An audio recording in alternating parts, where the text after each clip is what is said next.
All right, last chapter, chapter 50. Stanley's mother insists that there never was a curse. She even doubts whether Stanley's great-great-grandfather really stole a pig. The reader might find it interesting, however, that Stanley's father invented his cure for foot odor the day after the great-great-grandson of Elyan Yelnats carried the great-great-grandson of Madame Zeroni up the mountain. You might want to rewind that and listen to that paragraph again. It was very important to the story. The Attorney General closed Camp Green Lake. Mrs. Walker, who was in desperate need of money, had to sell the land which had been in her family for generations. It was bought by a national organization dedicated to the well-being of young girls. In a few years, Camp Green Lake will become a Girl Scout camp. Well, that's ironic as well. This is pretty much the end of the story. The reader probably still has some questions, but unfortunately from here on in, the answers tend to be long and tedious.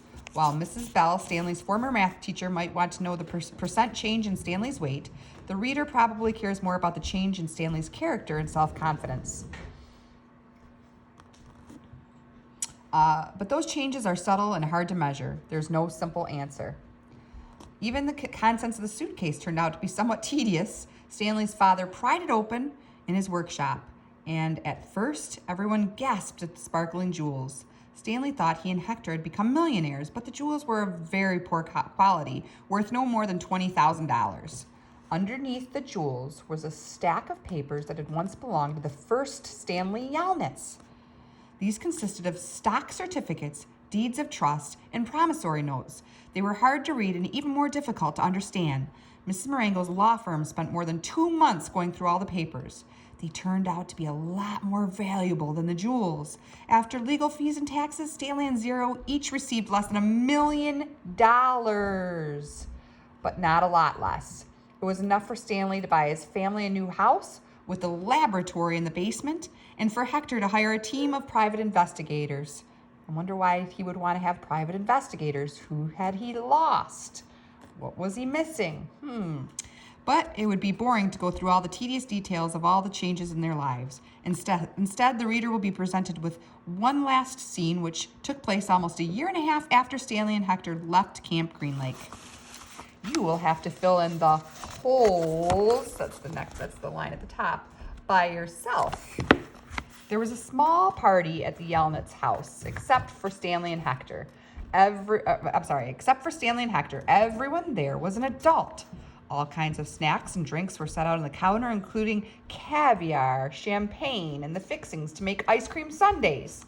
The Super Bowl was on television, but nobody was really watching. It should be coming up on the next break, Mrs. Marengo announced. A timeout was called in the football game, and a commercial came on the screen. Everyone stopped talking and watched. The commercial showed a baseball game. Amid a cloud of dust, Clyde Livingston slid into home plate as the catcher caught the ball and tried to tag him out. "Safe!" shouted the umpire as he signaled with his arms. The people at Stanley's house cheered as if the run really counted. Clyde Livingston got up and dusted the dirt off of his uniform. As he made his way back to the dugout, he spoke to the camera. "Hi, I'm Clyde Livingston, but everyone around here calls me Sweet Feet." "Way to go, Sweet Feet," said another baseball player, slapping his hand. Besides being on the television screen, Clyde Livingston was also sitting on the couch next to Stanley. "But my feet weren't always sweet," the television Clyde Livingston said as he sat down on the dugout bench. "They used to smell so bad that nobody would sit near me in the dugout."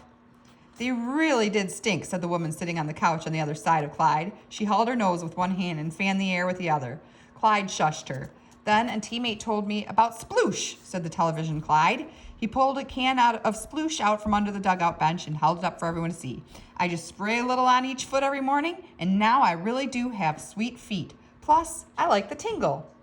"Sploosh," said a voice. "A treat for your feet. Made from all natural ingredients. It neutralizes odor-causing fungi and bacteria. Plus, you'll like the tingle." Everyone at the party clapped their hands. "He wasn't lying," said the woman who sat next to Clyde. "I couldn't even be in the same room with his socks." The other people at the party laughed. The woman continued, "I'm not joking. It was so bad." "You've made your point," said Clyde, covering her mouth with his hand. He looked back at Stanley. "Will you do me a favor, Stanley?" Stanley raised and lowered his left shoulder. "I'm going to get more caviar," said Clyde. "Keep your hand over my wife's mouth." He patted Stanley on the shoulder as he rose from the couch. Stanley looked uncertainly at his hand. Then at Clyde Livingston's wife. She winked at him. He felt himself blush and turned away toward Hector, who was sitting on the floor in front of the overstuffed chair. A woman sitting in the chair behind Hector was absent-mindedly fluffing his hair with her fingers. She wasn't very old, but her skin had a weathered look to it, almost like leather. Her eyes seemed weary, as if she'd seen too many things in her life that she didn't want to see. And when she smiled, her mouth seemed too big for her face. Very softly, she sang, half hummed, a song that her grandmother used to sing to her when she was a little girl. If only the moon speaks no reply, reflecting the sun and all that's gone by. Be strong, my weary wolf, turn around boldly. Fly high, my baby bird, my angel, my only. So obviously that must be Hector's mom. So they were able to find her. And she's singing, she was a Zeroni. So she's singing the other half to the song that that Stanley used to sing from his family. So the curse was lifted because Stanley was able to fulfill the curse that Madame Zeroni had put on.